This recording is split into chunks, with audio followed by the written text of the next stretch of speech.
तो नमस्कार दोस्तों, हम आ चुके हैं श्रुति विज्ञान आचार्यकुलम और आज हम यहाँ मिलेंगे यहाँ के आचार्य और संचालक श्री वेदव्रत जी से और जानेंगे कैसे उनको मोटिवेशन मिली, कहाँ से मोटिवेशन मिली इस गुरुकुल की स्थापना करने की और वो किस स्तर तक इसे आज ला पाए हैं। और आज मेरे साथ हैं दक्षिता त्यागी दत्ता। यहाँ गुरुकुल में फ़र्स्ट टाइम आई हूँ और देखना चाहते हैं हम सभी यहाँ पे कि इसके अंदर और ऐसे कौन से एस्पेक्ट्स हैं जो एजुकेशन में कवर किए जाते हैं, जैसे कि आयुर्वेद, पंचकर्म और इवन गर्भ संस्कार।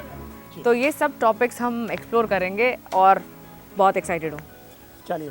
और एक्साइटमेंट के साथ साथ उम्मीद भी है कि जितने सवाल मेरे मन में हैं उनका जवाब आज यहाँ से मिल जाएगा। नमस्कार आचार्य जी। नमस्ते। हमने काफ़ी सुना है इस जगह के बारे में और ऐसा भी सुना है कि गर्भ संस्कार के मामले में आपकी एक्सपर्टीज़ है। तो आप हम सभी को ये बताएंगे कि गर्भ संस्कार क्या है? गर्भ शब्द माताओं का वो स्थान जहाँ वो बालक को भ्रूण अवस्था से जन्म होने तक रखती हैं, वो भी गर्भ कहलाता है। वो बालक जब उस गर्भ के अंदर रहता है तो वो बालक स्वयं गर्भ कहलाता है। उत्तम संतान की प्राप्ति के लिए जन्म से पूर्व, गर्भाधान से पहले से लेकर के जन्म होने तक जो विशेष उपक्रम करते हैं वो सब गर्भ संस्कार कहलाता है। तो इसमें जो शब्द है संस्कार को हम सोचते हैं कि घर जाके हाथ पांव धोना और मम्मी पापा के पैर छूना वो एक संस्कार है।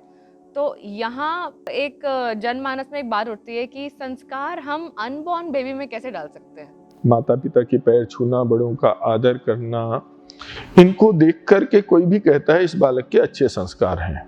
किसी के विपरीत कर्मों को देख करके कहते हैं कि विपरीत संस्कार हैं। अच्छे कर्म जिस चीज के कारण हो वो चीज संस्कार कहलाती है।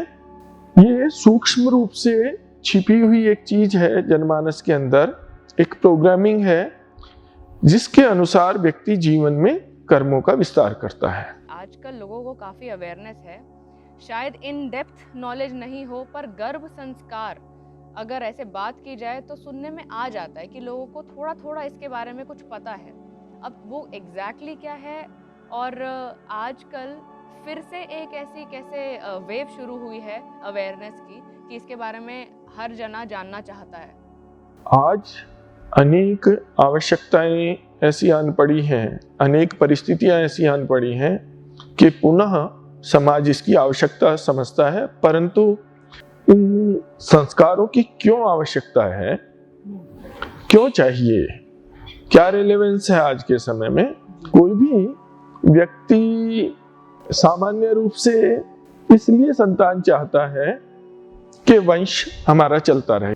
हमारी ऋषि परंपरा में कुछ ऋणों की चर्चा आती है, देव ऋण, ऋषि ऋण, पितृ ऋण और मनुष्य ऋण। अब ये संतान उस परिवार के लिए, उस समाज के लिए जिस समाज से वो आता है, और राष्ट्र के लिए, यहाँ तक कि प्राणी मात्र के लिए लाभदायक हो, उनकी उन्नति के लिए, उनके विकास के लिए कार्य करे, प्रकृति के विरुद्ध ना जाए और आत्मोन्नति जो कि सबसे मुख्य कारण है, इसके लिए व्यक्ति संतानोत्पत्ति कर्म करता है। नहीं तो आजकल हम देखते हैं संतान हो गई या तो रोगी है या वो संतान बुरे कर्मों में फंस करके अपने परिवार को, अपने कुल को या समाज को कष्ट देती है। तो कई बार तो ऐसे सुनने को मिलता है, माता पिता स्वयं कहते हैं कि भाई ऐसी संतान या तो होती ही नहीं या हो गई तो होते ही मर जाती तो अच्छा रहता। तो ये स्थिति समाज के सामने ना आए, इसलिए इस गर्भ संस्कार का महत्व था, है और रहेगा, और यही इसकी रेलेवेंस है। गर्भ संस्कार के पूरे प्रोसेस को 4 स्टेप्स में पूरा किया जाता है। तो आचार्य जी क्या आप बताएंगे उसके बारे में विस्तार से? गर्भ संस्कार ये करने के लिए गर्भाधान से पूर्व, जिसमें कि मुख्य होता है माता पिता का स्वास्थ्य, उसकी जांच, उनकी क्षमताएं जिससे वो पूरे समय गर्भ को धारण कर पाएं और ठीक से उसका नियोजन हो, कोई रोग की स्थिति ना आए, और अंत में प्रसव के बाद शिशु और माँ दोनों के विकास और स्वास्थ्य के संबंध में की जाने वाली आधारभूत चीज़ें, ये समस्त चीज़ें इस गर्भ संस्कार का अंग बनती हैं। सबसे जो पहला चरण है, पहला स्टेप है स्वास्थ्य का।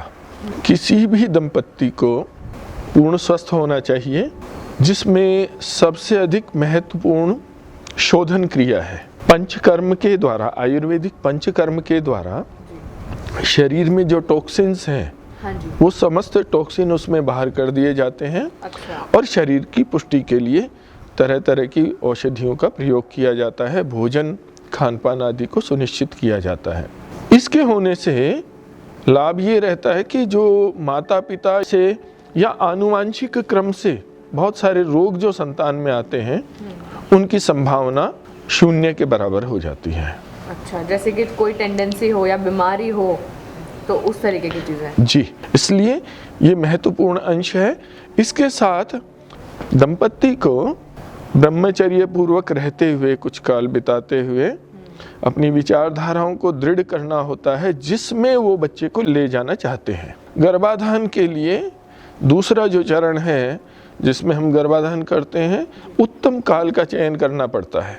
ऐसे काल का चयन जिससे गर्भ उत्तमता से पले, वो चीज़ उसको प्राप्त हो जो हम देना चाहते हैं प्रकृति से, इसलिए उत्तम काल का चयन किया जाता है।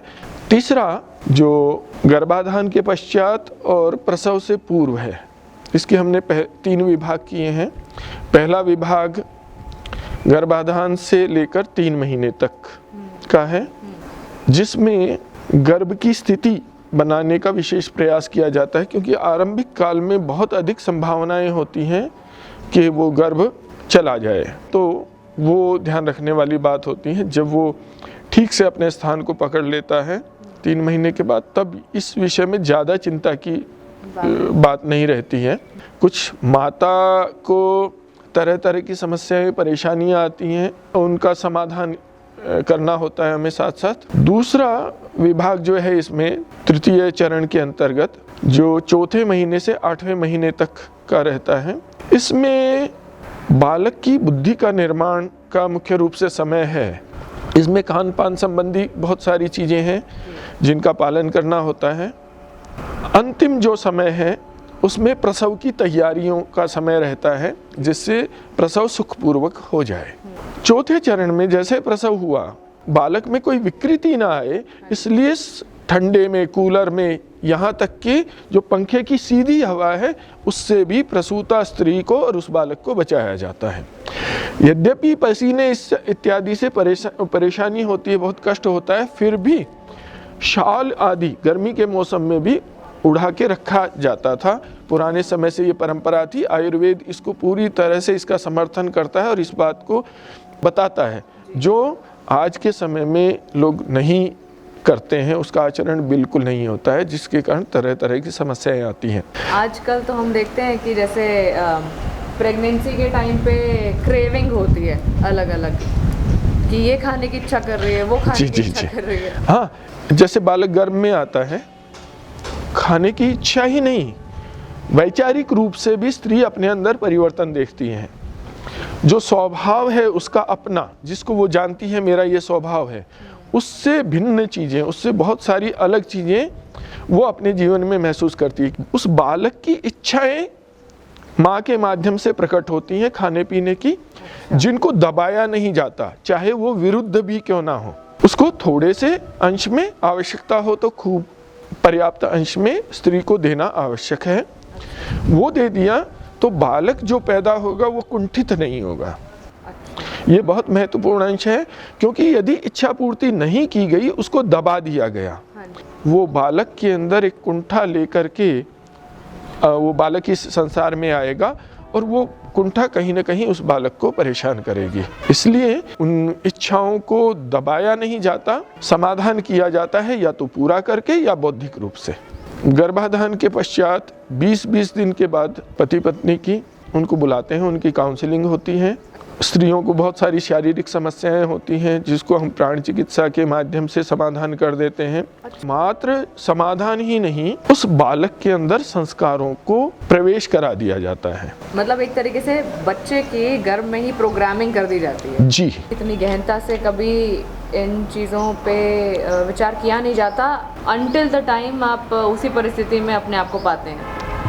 और आई एम श्योर कि इस वीडियो के माध्यम से गर्भ संस्कार के रिलेशन में काफ़ी सारी चीज़ें क्लियरली सामने भी आई हैं और पता चली हैं। और हम यही चाहेंगे कि यहाँ पर आके और इसी तरीके से और भी बड़े सारे ऐसे महान संत, आचार्य, गुरु और ऐसी संस्थाएं काम कर रही हैं जो वेदों के नॉलेज पर बेस्ड और एंशिएंट प्रिंसिपल से ड्रिवन आज की जनरेशन को तैयार करने का इनिशिएटिव ले रही हैं। और गर्भ संस्कार तो एक चीज़ हो गई और उसके आगे हमारे आते हैं गुरुकुल।